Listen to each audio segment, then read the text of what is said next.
Երբ ասելու լինեն խաղաղություն եւ ապահովություն է, ինչ տեղի կունենա 2000 տարի առաջ գրված մարգարեական խոսքեր։ Հավասիկ թե ինչ տեղի կունենա Թեսաղոնիկեցիների առաջի թուղթ կամ նամակ 5-րդ համար երբ ասելու լինեն թե խաղաղություն ու ապահովություն է այն ատեն կորուստը հանկարծակի նրանց վրա պիտի հասնի հղի երկունքի պես ու պիտի չազատեն հղի երկունք հղի ցավեր հղի կնոջ ցավերը ինչպես են առաջանում հանկարծակի այսինքն այդ կորուստը հանկարծակի ձևով պիտի գա այս գրվածի տնամաբանությամբ ուրեմն խաղաղությունը եւ ապահովությունը վատ բաներ են որովհետեւ դրանց արդյունքում կորուստ պիտի գա եթե գրված է այդպես պիտի լինի բայց երբ ինչպես ոմանք ասում են հենց հիմա էլ եթե ձգտում ենք խաղաղության կամ ասում ենք խաղաղություն վատ է որովհետեւ գրված է կորուստը պիտի գա եւ զարմանալի է որ այս խոսքերի հեղինակները հավատացյալ մարդիկ են, սա պիտի ասենք չիմանալու, դեռ ավելին, հոգևոր տգիտության արդյունք է, սխալ իմանալով ուղղակի պնդում են իրենց ասածը առանց սուրբ գրային հիմքի։ Ուրեմն ինչ է դուրս գալիս իրենց ասելով, թող պատերազմները շարունակվեն, հազարավոր, 10,000 կամ 100,000-ավոր երիտասարդներ զոհվեն ու զոհվեն, Իսլամի մեջ իրենց արած բոլոր պատերազմները որպես սուրբ պատերազմ են հայտարարել, ջիհադ, անաստված աշխարհի դեմ եւ արդարացրել են։ Քրիստոնյաները ինչով պիտի արդարացնեն պատերազմը։ 1095 թվականից սկսած կաթոլիկ եկեղեցու առաջնորդությամբ 9 տարբեր արշավանքներ են եղել, որոնք կոչվել են խաչակրանց արշավանքներ դեպի Իսրայել կամ կաթ ու մեղր բխող երկիր, ինչի համար, որպիսի քրիստոնյա դարձնեն այդտեղ։ Եվ արշավանքներից մեկն էլ որպիսի Քրիստոսի խաչը այնտեղից կարողանան բերել։ Պատրվակներ պատերազմ անելու համար։ Այդ նույն կաթոլիկ եկեղեցին 1939 թվականին օրհնեց Հիտլերին համաշխարհային պատերազմ սկսելու համար։ Ռուսաստանի ուղղափառ եկեղեցու գլխավոր ավազակը Կիրիլ անունով մահվան գնացող եւ դիմացինին մահ պատճառող պատերազմը օրհնեց եւ այն որակեց որպես սուրբ պատերազմ։ Դեռ ավելին, Ռուսաստանի գործուն մասնակցությամբ, այսինքն բացահայտ, Արցախում էթնիկ զտման ենթարկվեցին արցախցիները եւ դրանց գլխավոր մեղավոր Դահիճ Ալիևի կնոջը Կիրիլը գնաց եւ շքանշան տվեց, բայց այդտեղ կարևոր պահ կար, համբուրեց նրան եւ շքանշան տվեք, կարող եք երևակայել։ Դա քաջալերանք էր, այսինքն շարունակեք ատելությունը, թշնամությունը հայերի դեմ եւ սանձազերծեք, նոր պատերազմ ձեր կողքին ենք։ Սա էր դրա ամբողջ մեսիջը, որ տրվեց։ Պատերազմի պակաս կողմնակից չէ KGB-ի կամ ինչպես հիմա կոչվում է FSB-ի մեկ այլ ագենտի գործակալի հայացքները, ով առաքելական եկեղեցու գլխին բազմած է, կաթողիկոս է, իր կղերական հլու հնազանդ ծառաների միջոցով, դրանք Աստծո ծառաներ չեն, մարդուն են ծառայում, կամ սադրիչ պրովոակտիվ գործողություններով, կամ էլ հայտարարությունների միջոցով փորձում են գրգռել հարևան երկու թշնամիներին նոր պատերազմ սկսելու համար։ Եվ երբ որ Կիրիլը գնաց շքանշան հանձնեց Ալիևի կնոջը, կաթողիկոսից ոչ մեկ ծպտուն, ոչ մեկ դատապարտության խոսք, որ հայրին մահվան ենթարկող մեկին դու գնացել ես եւ շքանշան ես տալիս։ Ինչու՞։ Հանկարծ ցարը չբարկանա եւ այն շքանշանը, որ իրեն է տվել, հետ պահանջի։ Իր տեսակի մեջ արտարոց դեպք տեղի ունեցավ Էստոնիայի մայրաքաղաք Տալինի առաքելական եկեղեցում։ Եկեղեցու քահանան Հայաստանից այնտեղ գնացած բարձր կառավարական խմբին վարչապետի ուղեկցությամբ ասաց այն ծրագրերը, որ ունեք խաղաղության համար, թող հաջողությամբ պսակվի եւ ես աղոթում եմ դրա համար։ Պատասխանը կենտրոնից չուշացավ, մայր աթոռը չի կիսում այդ քահանայի արտահայտած մտքերը, այսինքն մայր աթոռը դեմ է խաղաղության, իսկ խաղաղության այլընտրանքը ինչ է։ Պատերազմ։ Չզարմանանք, եթե կարճ ժամանակ անց այդ քահանան կարգալույծ արվի մաֆիոզի կողմից, լրացնելով շարքերը այն հարյուրավոր հոգևորականների, որ արդեն կարգալույծ եղած են։ Ուրեմն մի փոքր այլախոհություն եւ դառնում են փիլոնազուրկ։ Իսկ նա, որ Աստվածը ճանաչե, Աստծո հետ է քայլում, խաղաղության կողմնակից պիտի լինի պարտադիր։ Դա է նաև քրիստոնյայի կոչումը։ Անշուշտ այստեղ մի նրբություն կա, որ պիտի ճշտենք, աստղանիշ ենք դնում եւ ճշտում ենք։ Բա երբ որ ագրեսիա են անում քո դեմ, ասես խաղաղություն ու նստես, ոչ։ Տեր Հիսուսի ասացի նման, հանդերձը ծախի սուր գնի, որպիսի պաշտպանես քո հայրենիքդ, քո ընտանիքդ, քո երեխաներիդ։ Բոլոր ժամանակների ամենանշանավոր քարոզը որն է եղած։ Լեռան քարոզը, հեղինակ Տեր Հիսուս։ Եվ այդ երանիների շարքի մեջ Մատթեոս 5-րդ գլուխ 9 համարում գրված է. Երանի խաղաղություն անողներին, վասնզի նրանք Աստծո որդիներ պիտի կոչվեն։ Երանի շատ օրհնված են նրանք, ովքեր խաղաղություն են անում։ խաղաղություն են մտածում, խաղաղություն են գործադրում։ Պատերազմը չարիք է։ Պատմության ողջ ընթացքում 100 միլիոնավոր մարդիկ են մահացել։ Հայ ժողովրդի համար 44 օրյա պատերազմը զոհված քանի 4-5 հազար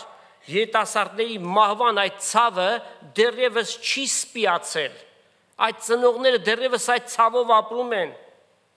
Եռաբլուրը պատերազմի ահ սարսուրն է, տեսանելի։ Սաղմոս 37:37 Խաղաղարար մարդը բարի վախճան պիտի ունենա։ Ոչ միայն անհատական, նաև հավաքական ձևով ազգը, երկիրը,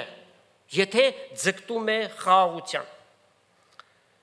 Ասում են թշնամու հետ ոչ մի խաղաղություն, բա ինչ, այլընտրանքը պատերազմ, երբ որ դիմակայելու կարողություն չունես, գան եւ բոլորին սպանեն, դա է իրենց ուզածը։ Ահա Աստծո խոսքը սխալ հասկացող եւ տգիտաբար մեկնաբանողները մատնացույց են անում այն, ինչ որ մենք քիչ առաջ կարդացինք բնաբանի մեջ։ Գրվածը որ ժամանակվա համար է, որը որից հետո է։ Եկեք նորից կարդանք այդ համարը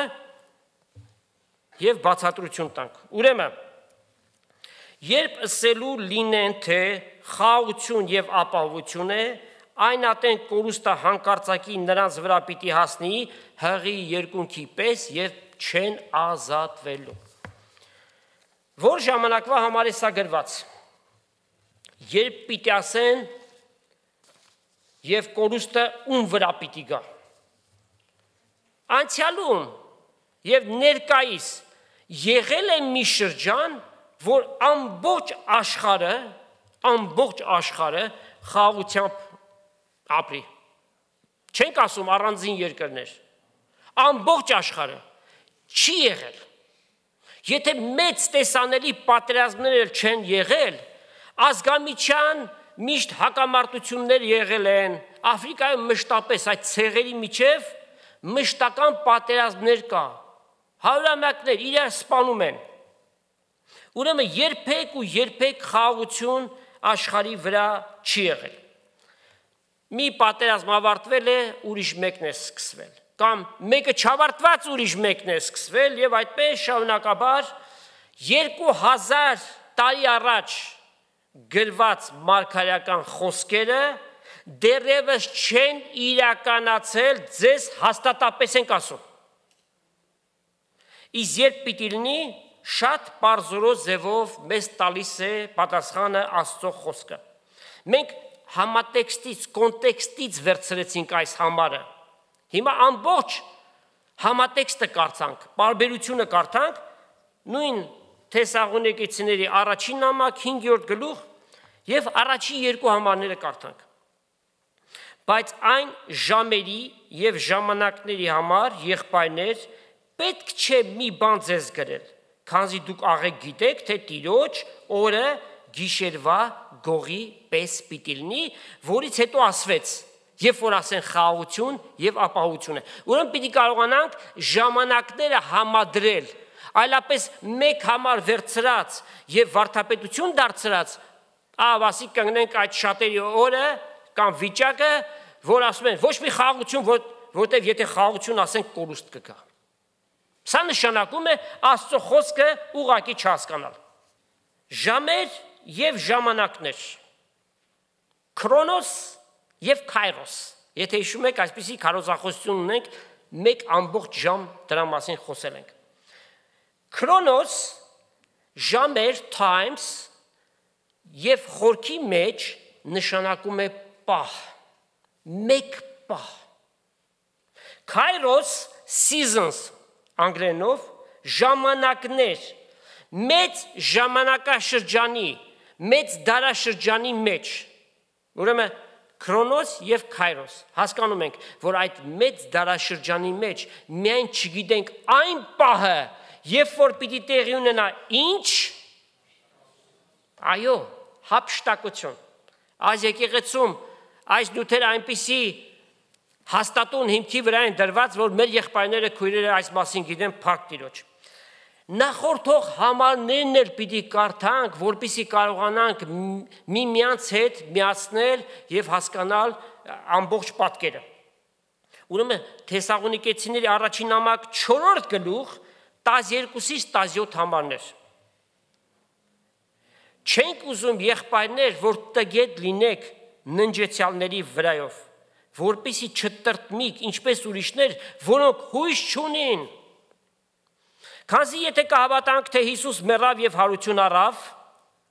հավատում ենք անվերապահ ձևով, կա մեկը, որ չի հավատում։ Ձայն չկա, ուրեմն բոլորս հավատում ենք։ Նույնպես էլ Աստված ննջեցյալները Հիսուսով պիտի բերի անոր հետ։ Վասնզի սա կսեմ ձեզ Տիրոջ խոսքով։ Եթե մենք միջև Տիրոջ գալուստը ողջ մնանք, բնավ ննջեցյալներից առաջ պիտի չանցնենք։ Վասնզի Տեր ինքը ազդարության հրամանով, հրեշտակապետի ձայնով եւ Աստծո փողով երկնքից պիտի իջնի եւ Քրիստոսով ննջածները առաջ հարություն պիտի առնեն։ Թերևս մեկ ակնթարթ է, մի քանի վայրկյան է մենք չգիտենք, բայց մեզնից առաջ նրանք պիտի գնան։ Հետո մենք էլ որ ողջ ենք մնացած, նրանց հետ պիտի հափշտակվենք ամպերով Տիրոջ առջև ելնելու օդի մեջ, ինչ է հենց օդի մեջ, որովհետև Քրիստոսի ատյանում պիտի կանգնենք գործերի քննության համար, եւ այնպես հավիտյան Տիրոջ հետ պիտի լինենք, ուստի մեկս մեկ մխիթարեցեք այս խոսքերով։ Ուրեմն ինչ պատկեր է մեզ տրվում, հափշտակություն, восхищение, rapture,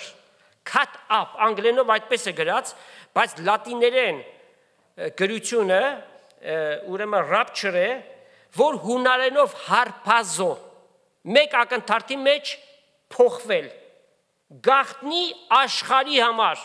աշխարհը չի իմանալու, բոլոր ճշմարիտ հավատացյալները մեկ ակնթարթի մեջ պիտի փոխվեն եւ երկինք պիտի ելեն։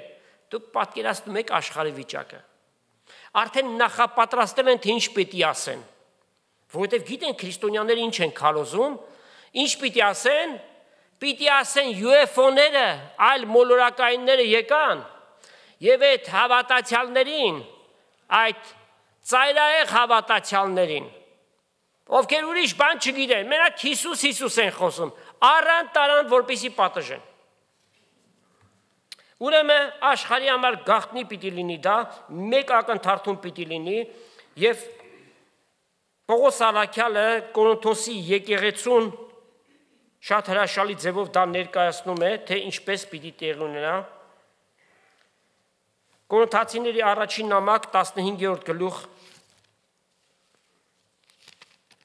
եւ 52-ից 57 համարները։ 51-ից կարդանք խորհրդի մասին, ահա ձեզ խորհուրդ մը կսեմ,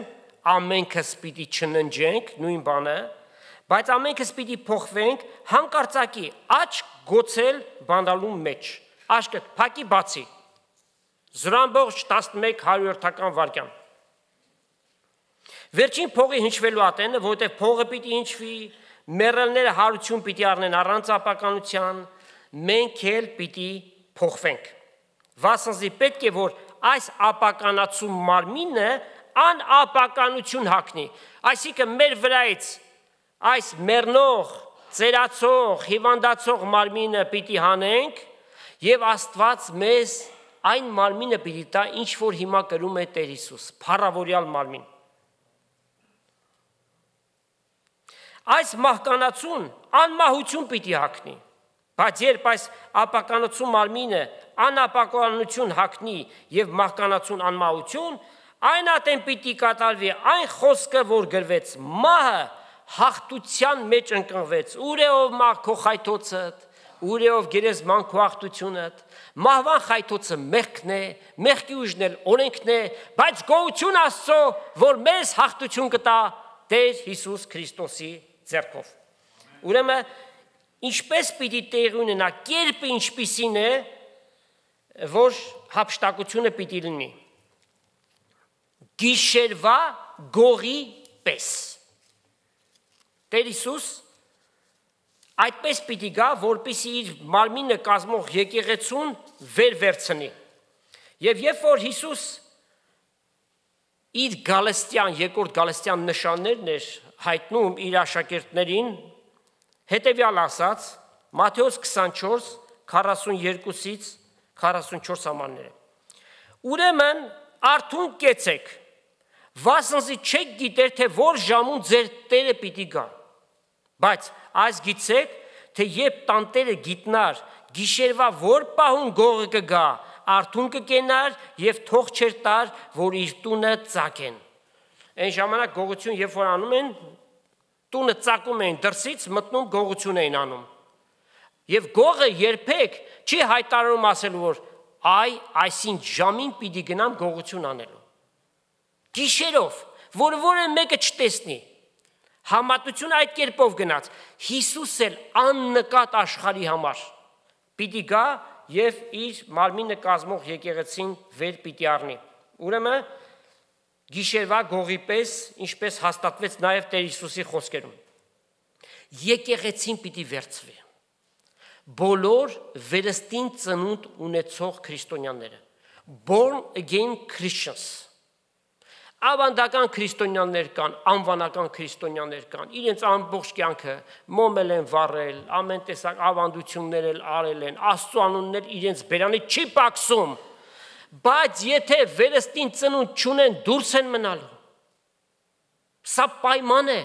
եթե մեկը ջրից, այսինքն Աստծո խոսքից, եւ հոգից չծնվի, չի կարող Աստծո թագավորությունը մտնել։ Տեր Հիսուս այդպես ասավ Նիկոդեմոսին, ուրեմն պայման է դրված։ Եվ եկեղեցու հափշտակությունից հետո անմիջապես պիտի հայտնվի ները հակաքրիստոսը Antichrist։ Ապացույց երկրորդ Թեսաղոնիկեցիս առաջի գլուխ 1-11 համարներ դուք տանը կարդացեք, բայց մեզ համար կարևոր այդտեղ, որ հիմա մեր նյութին վերաբերում է, նա որ արգիլում է, պիտի արգիլի, միջև ինքը մեջտեղից վերցվի։ Ով է այդ նան։ Ոմանք ասում են Սուրբ Հոգին է, Սուրբ Հոգին պիտի վերցվի։ Շատ սխալ բացատրություն է սա։ Եկեղեցին է, Քրիստոսի մարմինն է, որ Սուրբ Հոգիով պիտի հափշտակվի եւ երկինք պիտի գնա։ Սուրբ Հոգին երբեք էլ երկրի վրայից չի բացակայելու։ Աշխարհի հիմնադրությունից առաջ Սուրբ Հոգին ամբողջ տիեզերքի մեջ էր։ Երբ որ Աստված երկրի հիմերն էր դնում, Սուրբ Հոգին ջրերի վրա էր շարժվում, չէ՞։ Սուրբ Հոգին ամեն ուրեք է։ Դեռ ավելին, մեծ նեղության շրջանին Սուրբ Հոգին ոմանց պիտի օգնի, որ փրկվեն։ Նրանք ովքեր որ հասկանան, որ ները իրական Քրիստոսը չէ, այլ կեղծ Քրիստոս է, եւ նրան դիմակայեն, եւ նրա կնիքը չընդունեն, իրենց մահվան միջոցով է, որ պիտի փրկություն ունենան։ Ուրեմն ները պիտի գա երկրի վրա, թագավորություն պիտի հաստատի, որքան ժամանակ։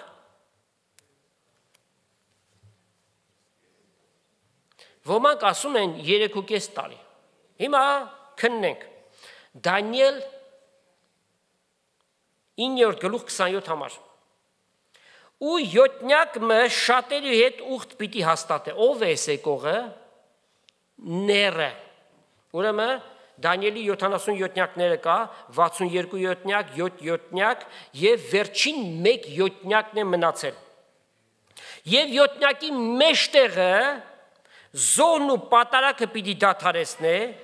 եւ ավերողը պղծության տաճարի վրա պիտի լա ները, այսինքն տաճարի մեջ պիտի նստի, տաճարը պիտի պղծի, միջև որ ավերվածի վրա նախասահմանյալ կորուստը թափվի։ Այո, որոշ տեղերում կա գրված է 3.5 տարի կամ 42 ամիս, եթե կարդաք հայտնություն 13-ի 5-ը, 1260 օր մարգարեական օրացույցով, որտեղ մեր օրացույցով 365 օր է, մարգարեական օրացույցը 360 օր է, որ նույնպես 3.5 տարի անում, եւ ժամեր ու ժամանակներ եւ կես ժամանակ, հայտնություն 12-ի 14, 3.5 տարի Եվ այս ամենը ինչ են մեզ բերում։ Ունենք 7 տարի եւ գրված 3.5 տարի, 1260 օր եւ ժամեր, ժամանակներ, կես ժամանակ։ Լուծումը ո՞րն է։ Լուծումը հետեւյալն է։ Առաջի 3.5 տարում ները որպես Քրիստոս, որպես աշխարհի փրկիչը պիտի ներկանա եւ հանճարեղ լուծումներ պիտի գտնի աշխարհի վրա բոլոր հակամարտություններին ինքը գոհունակություն տվող լուծումներ պիտի տա պիտի իր հանճարը գործածի երկրի վրա բարգավաճում պիտի լինի ապահովություն պիտի լինի 3.5 տարի ամբողջ աշխարհի վստահությունը պիտի վաստակի մանավանդ հрьяաների երբ որ հրամանը տաճարը սարքելու եւ զոհ եւ պատարակը շարունակելու պիտի ասեն իրական Քրիստոսը եկել է եւ պիտի խաբվեն 3.5 տարի հետո նրա դիմակը պիտի պատրվի եւ նա իր սև գործին պիտի անցնի աշխարհի փրկչից շակերտների մեջ անշուշտ նա պիտի դառնա աշխարհի դահիճը եւ հայտնության 6-րդ գլխից մինչև 18 համարներում գրված արհավիրքները բոլորը ների վերջի 3.5 տարվա մեջ պիտի տեղի ունենան։ Բնաբանի մեջ կարդացին կորուստը հանկարծակի պիտի հասնի։ Մարդկության 1/3-ը այդ վերջի 3.5 տարվա մեջ պիտի մեռնեն։ Եթե կարդաք հայտնություն 9:15, 9:18 Եվ նաև հрьяաների 2/3-ը պիտի մեռնեն, Զաքարիա 13-րդ գլուխ եւ 8 համար։ Ուր մնաց այդ 3.5 տարվա խաղաղությունը նախնական։ Ուր մնաց այդ ապահովությունը։ Չքացավ։ Հрьяաները հետեւյալ համոզումը ունեն, որ Մեսիան երբ որ գա Ինչպես գրված է Եսայի մարգարեություն 9-րդ գլուխ եւ 6 համար խաղաղության իշխան պիտի կոչվի եւ խաղաղություն պիտի հաստատի երկրի վրա։ Նրանք այդ համոզում ունեն ըստ գրության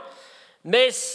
մանուկ ծնվեց, մեզ որդի տրվեց, իշխանությունը նրա ուսերի վրա պիտի լինի, նրա անունը պիտի կոչվի սքանչելի խորթակից հզոր Աստված, հավիտենականության հայր, հետո խաղաղության իշխան։ Պիտի կարծեն ներին որպես ճշմարիտ Քրիստոս ու պիտի խաբվեն։ Պիտի հիասթափվեն, երբ որ տեսնեն ները հակա Քրիստոսը տաճարը պղծեց եւ իրենց հանդեպ սկսեց հալածանքները անասելի ինչպիսին որ իրենք իրենց պատմության ընթացքում չեն ունեցել։ Անկամ հոլոկոստը ողջակիզումը ոչինչ պիտի լինի այն ամենի հանդեպ ինչ որ ները պիտի պատճառի հрьяաներին։ Հիսուս Քրիստոս է խաղաղության իշխանը, որ այդ 7 տարվա սարսափելի տարիներից հետո իր հարսի եկեղեցու հետ միասին երկրի վրա պիտի գա եւ իրական խաղաղություն պիտի հաստատի։ Բոլոր փրկվածները, բոլոր ժամանակների եւ նաեւ հրեշտակների ուղեկցությամբ երկրի վրա գալով թագավորություն պիտի հաստատվի եւ դա կոչվում է Քրիստոսի երկրորդ գալստյան երկրորդ փուլը կամ հանգրվանը second stage of second coming of Christ։ Ուրեմն լավ հասկանանք առաջի հանգրվանը հապշտակություն մեկ ակնթարթի մեջ աշխարհի համար աննկատ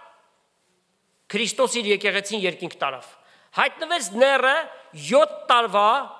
թագավորության առաջի 3.5 տարին ինչպես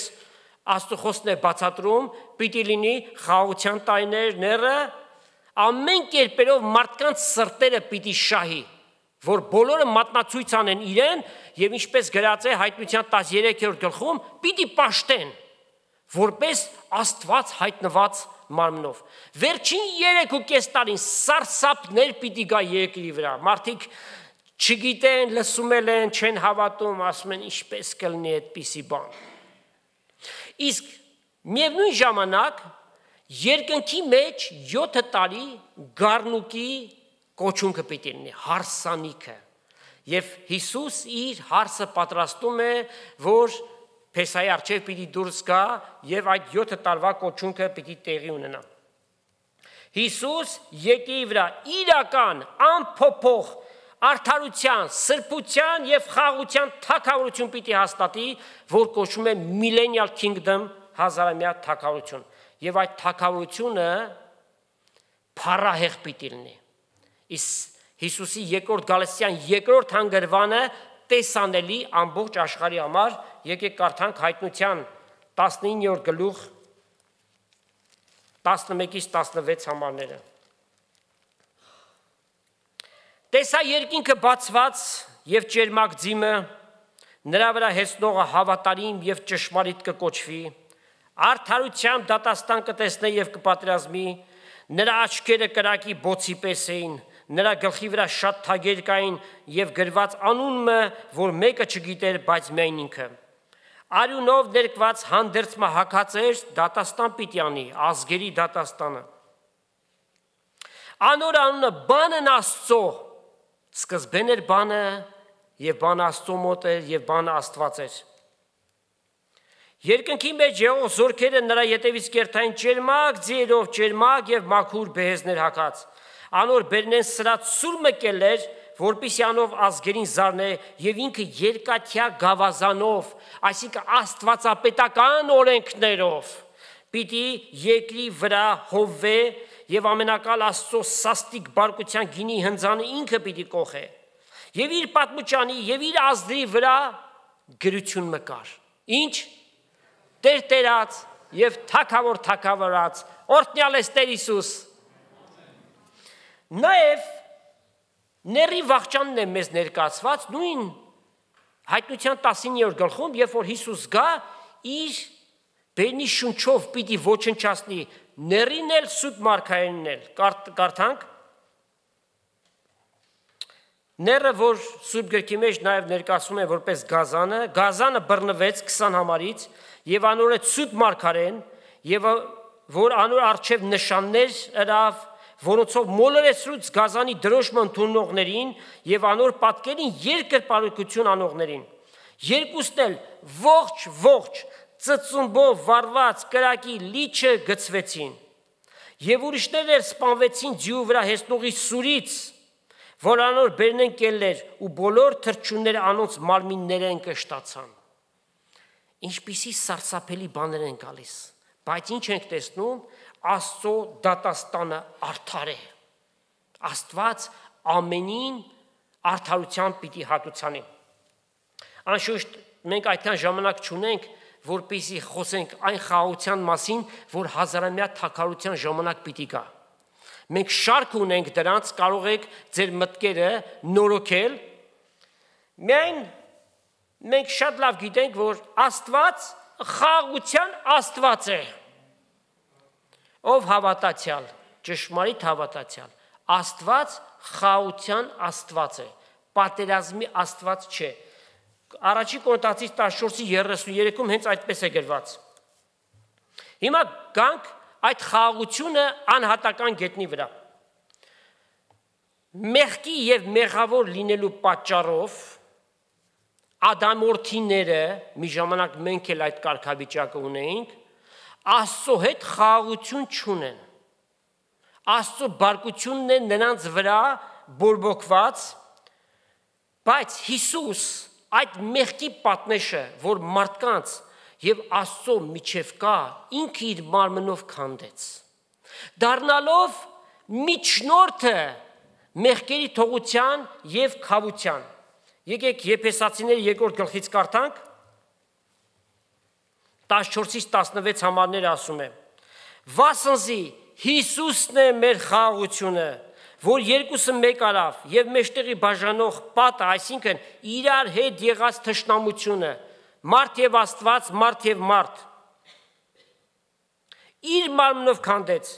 եւ հրամաններով եղած պատվիրանքների օրենքը խափանեց որպիսի երկուսի տեղը նոր մարդ ստեղծե եւ անով խաղաղություն ունե Եվ երկուքն էլ մեկ մարմին եղած հաշտեցնե Աստծո հետ, այն ժամանակ հրեաներ հեթանոսներ սարսափելի հակամարտություն, թշնամություն կար իրենց մեջ, խաղաղություն եկավ։ Նրանք ովքեր որ Քրիստոսին ունեցան, իրենց համար դարձան եղբայրներ եւ քույրեր։ Վասզի անով սպանեց թշնամությունը եւ եկավ ու խաղաղություն քարոզեց ձեզ, որ հեռու եք հեթանոսներ եւ նրանց, որ մեկ մոտ էին։ Եվ այդ կերպով ուրեմն երկուսը մեկ հոգիով հորը մոտեցնելու արտոնությունը տվեց։ Փառք մեր Տիրոջը։ Հետևաբար ինչ է պետք մեղավոր մարդու համար հաշտվել Աստծո հետ։ Հաշտվել։ Արդյոք մեղավոր մարդը կարող է ինքը հաշտվել։ Ունի այդ կարողությունը, չէ որ գրված է մեղքերի եւ հանցանքների մեջ մեռած է։ Այո, ինքը իր մեղքերից եւ հանցանքներից չի կարող ազատագրվել։ Միայն Հիսուսի արյունը կարող է դրանք մաքրել, բայց այո ասել, հաշտվել կարող է։ Այդպես է ասում Պողոս առաքյալը, եթե կարդանք 2 Կորինթացիս 5-րդ գլուխ 18-ից 21 համարները։ Սակայն ամեն բան Աստծմե է, որ մեզ իր հետ հաշտեցրեց Հիսուս Քրիստոսի ձեռքով եւ տվավ մեզ հաշտության պաշտոնը։ Այսինքն Աստված էր, որ Քրիստոսով աշխարհս իրեն հետ հաշտեցրեց եւ նրանց հանցանքները իրենց ներեց եւ մեզ վստահվեցավ հաշտության պատգամը, այլ կերպ ասած, հաշտության խոսքը տանել մարդկանց։ Ուրեմն Քրիստոսի կողմանը դեսպանություն կնենք, որպես թե Աստված ինքը մեր միջոցով կոչ կուղե։ Մենք կաղաչենք ձեզի Քրիստոսի կողմանը, հաշտվեցեք Աստծո հետ։ Համայն մարդկությանը տրված է այս պատգամը, Աստծո հետ հաշտվեցեք, հաշտության միջնորդը Հիսուս Քրիստոս է։ Վասնզի Աստված զանիկա, որ մեղ չգիտեր Հիսուսին, մեզ համար մեղավոր սեպեց, այսինքն մեղքի պատարակ դարձրեց, որպեսզի մենք նրա միջոցով Աստծո արդարները լինենք։ Ուրեմն այստեղ կա մարդկային պատասխանատվությունը։ Մարդը ինքը պիտի որոշի, ուզում է Աստծո հետ հաշտվել, թե ոչ։ Միայն ցանկությունը բավարար է, Աստված սրտերն է քննում։ Եվ որ սրտի մեջ ընդունելություն կա, Աստված Սուրբ Հոգով այցելում է։ Իսկ այս կյանքի մեջ շատ ու շատ բաների մեջ Հիսուս մեզ շատ ու շատ խոստումներ տվեց։ Օրինակ Հովանու 14:27 Իմ խաղաղությունս կտամ ձեզ, ոչ թե ինչպես աշխարհը կտա։ Ես ձեզ կտամ, սրտերնից չխռովի եւ չվախենաք։ Ես ձեզ կտամ։ Երբեք մի վախեցեք, ոչ մեկից եւ ոչնչից։ Միայն մենք մեր վախ ունենք ում հանդեպ, մեր Տեր Աստծո։ Հիսուսի էությունը խաղաղություն է։ Տեսեք ինչ է գրված Եբրայեցիս 7:2-ը։ Սաղեմի թագավոր, որ է խաղաղության թագավոր։ Նաև Փիլիպեցիների 4 գլուխ 7 համարը Աստծո խաղաղությունը, որ ամեն մտքից վեր է, ձեր սրտերը եւ մտքերը Հիսուս Քրիստոսով պիտի պահպանի։ Աստծո խաղաղությունը, որ ձեր մտքերից վեր է։ Եվ Հիսուս ասաց. Ես կտամ իմ խաղաղությունս, ոչ թե որ այս աշխարհ կտա։ Այս աշխարհի խաղաղությունը անցողիկ ժամանակավոր է, բայց Հիսուսի խաղաղությունը մեջտնջենական է։ Փորձարաբար կարող ենք այս բանը իմանալ։ Շատերը կարող եք նաև վկայել եւ փորձառություն էլ ունեք այդ բանի մեջ։ Ամեն բան տակնու վրա է։ Աշխարհը տակնու վրա է։ Այն երկրում, որ ապրում ես, տակնու վրա է։ Հա? Շրջապատը տակնու վրա է, ընտանիքը տակնու վրա է, գործերը տակնու վրա են։ Բայց Աստված այնպիսի մի խաղաղություն է տալիս, ուղղակի զարմանում ես։ Ասում ես, այսքանի մեջ ես խաղաղ եմ, Այսքանի մեջ անգամ իմ ուրախությունը սկա եւ անգամ շատ հաճախ այդ իրավիճակների մեջ մենք ինչպես անգլերենով ասում են speechless պապանձված ենք, բայց գոնե հետեւյալ խոսքը մեր շրթունքներից դուրս է գալիս. Փառք ես Տեր Հիսուս։ Ինչի միջով էլ որ դու անցնում ես, հիշիր Տեր Հիսուսի խոսքերը։ Աստված պատրաստ է քեզ այդ խաղաղությունը ամենայն ճոխությամբ շնորհելու, եթե մենք Աստծո խոսքին ուշադրություն ենք դարձնում եւ այդ խոսքը գործածում ենք մեր կյանքի մեջ։ Կողոսացիս 3:15 համար Աստծո խաղաղությունը ձեր սրտերի մեջ թագավորի, որին դուք կանչվեցաք, այդ խաղաղությանն եք կանչված։ Մեկ մարմին, այսինքն Քրիստոսի մարմինը լինելու եւ գոհացեք դրա համար։ Խաղաղություն, peace, միր ռուսերենով, հա, իրինի հունարեն եւ նաեւ սոլ կամ արամեշ պարսկերենով։ Դե Թիֆլիսահայերը որպեսի չնեղանան, մշվիդոբա։ Ճիշտ է՞։ Հա, այդպես ուրեմն։ Հիսուս երբ որ իր աշակերտների մեջ էր հայտնվում, ինչպես էր ողջունում։ Խաղաղություն ձեզ, շալոմ, եբրայերեն այդպես։ Հռոմեացիս 12:18 ասում է. որ չափ կարելի է, որ չափ հնարավոր է, ամեն մարդու հետ խաղաղություն ունեցեք։ Դու քո կողմից քո հնարավորության սահմանում ամեն բան արա, որ այդ խաղաղությունը ունենաս։ Անշուշտ դա ինչ որ ձեւով նաև զողություն էլ է պահանջում, զիջումներ էլ պիտի անես, հանուն խաղաղության արա, Աստված դա գնահատում է, ներել, զիջել, միայն թե այդ խաղաղություն լինի, բայց երբ որ տեսնում ես քո դիմացինդ համառ է, եւ նա շարունակում է անխաղաղ վիճակը, դու Աստծո առջև ընդունելի ես, ինքն է պատասխանատու իրավիճակի համար։ Պողոս առաքյալը երիտասարդ Տիմոթեոսին շատ խրատներ տվեց, որոնք նաև մեզ են վերաբերում, երկրորդ իր նամակի մեջ հետևյալն է գրում, երկրորդ գլուխ 22-23 համարները։ Երիտասարդներ, ուշադիր լսեք, երիտասարդական ցանկություններից փախիր, այդ անհավատների հետ ունեցած Փարթիների վերջը տուր, մի գնա, լավ տեղ չես դուրս գա, որովհետև սատանան նրանց միջոցով փորձանքներ կանի քեզ համար, երիտասարդական ցանկություններից փախիր, եւ գնա արդարության, հավատքի, սիրո, խաղաղության ետևից, բոլոր նրանց հետ, ովքեր Տիրոջ անունը կանչում են մաքուր սրտով, այսինքն դու ընկերություն արա, եղբայրություն արա, բոլոր նրանց հետ, ովքեր քեզ հետ գաղափարակից են, հավատակից են, ում կյանքերի մեջ Հիսուս Քրիստոս կա, այլապես սատանան անհավատի միջոցով շատ ու շատ փորձությունների քեզ կտանի, զգուշացիր, Աստծո խոսքը ընդունիր, ինչպես որ կա ամենայն լրջությամբ։ Պողոս առաքյալը գիտեր, չէ՞, Տիմոթեոսը երիտասարդ անձնավորությունը 20-22 տարեկան մեկն է, երիտասարդական ցանկություններ կա իր մեջ, բայց այս խորհուրդը տվեց, եւ մենք վստահ ենք, որ Տիմոթեոսը ականջալուր եղավ, եւ այդ խոսքը ընդունեց, որպես իրանից շատ փորձառու մեկի գրություն, առավել եւս, որ Աստված է այդ ուրեմն պատվիրան տալիս։ Բայց հիմարական եւ անիմաստ վեճերից մեկնի քաշվե։ Մենք էլ զգուշանանք, շատ հաճախ խոսակցություններ է գալիս, հիմարական վեճեր են առաջանում,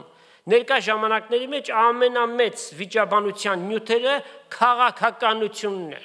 հա? Հեռու մնանք։ Գիտնալով, որ անոնցմե կռիվներ կծնանին։ Խորագետ գտնվենք, իմաստուն գտնվենք, տեսնում ենք, որ հակառակության հոգի կա, չշարունակենք ուղղակի։ Հաճախ մենք փորձում ենք հաստատել արդարությունը։ Աստված այդպես չի ուզում։ Որքան հնարավոր է ամեն մարդկանց հետ խաղաղություն ունեցեք։ Շալոմ, խաղաղությունը թող լինի Աստծո ժողովրդի հետ, եւս մեզ վերաբերող համարներ քննենք, եւ ինչ որ ասվում է, հենց այնպես չի ասվում, որ լսենք, կարդանք, անցնենք, գնանք, այլ լրջորեն մտորենք, մեր մտքի մեջ պահենք, որտեվ գրված է ում շատ տրվեց, շատ էլ նաև պիտի պահանջվի։ Եբրայեցիս 12:14-ը ասում է. խաղաղության ետևից եղեք ամենքի հետ, որքան հնարավոր է ամեն մարդկանց հետ խաղաղություն ունեցեք, եւ սրբության, առանց որի մեկը Աստծուն չի տեսնելու։ Նաև այս կերպով հավատացյալը պիտի ապացուցի իր ճշմարիտ հավատքը եւ փրկված լինելը։ Մի ասա դժվար բան է, եթե անիրագործելի լիներ, Աստված այս պատվիրանները չէր տա։ Եթե գրված է, ուրեմն դրա հնարավորությունը կա, մանավանդ որ մենք ներաբնակ օգնական ունենք, Սուրբ Հոգին ունենք, ինքն է, որ մեր միջոցով մեր ցանկությունը պիտի լինի։ Աստված ինչպես է մեզ գործակից դարձնում, երբ որ մենք իր կամքին հանձնվում ենք, երբ որ մենք խոսքին հնազանդվում ենք, Աստված մեր ականջից չպիտի բռնի ասի արիստեղ,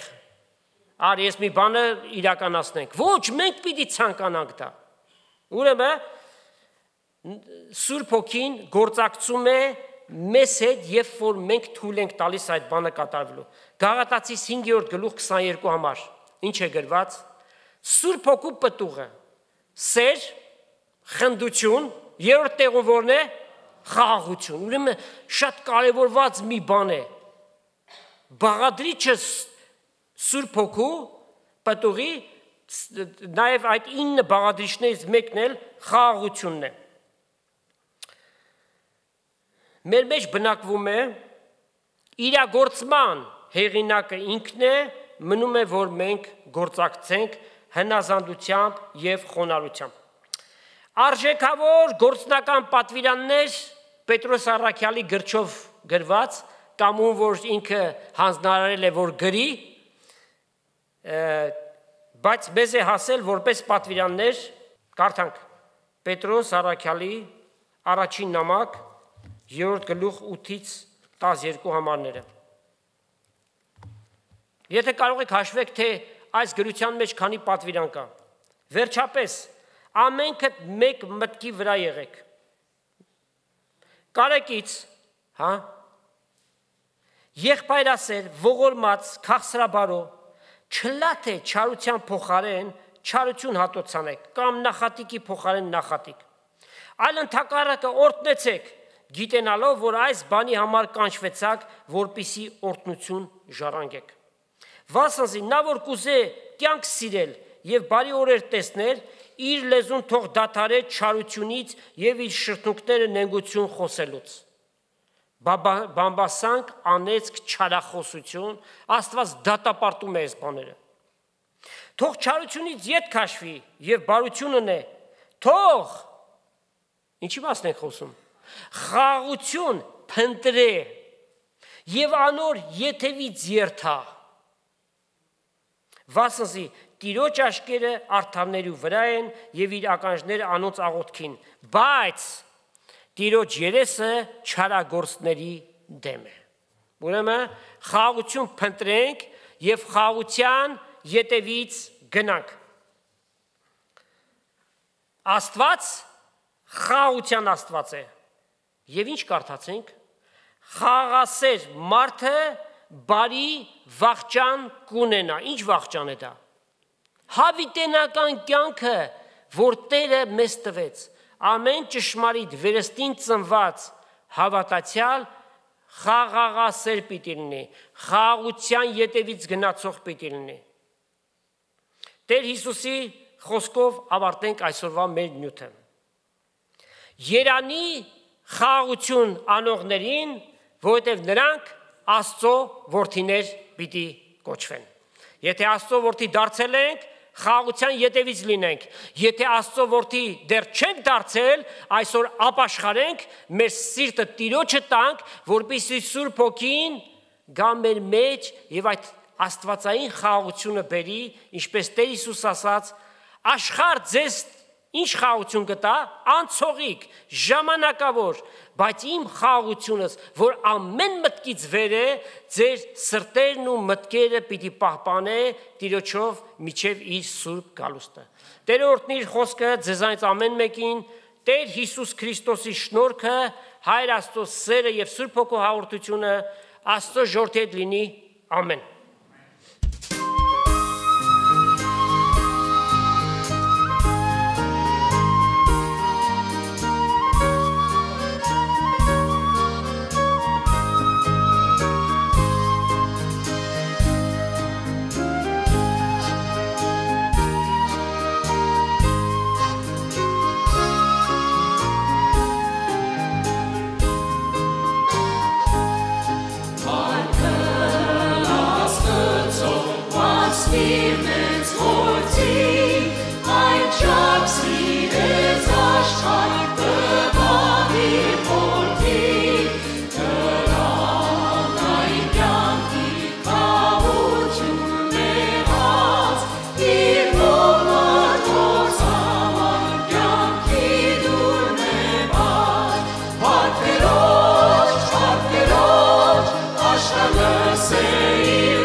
Let's go.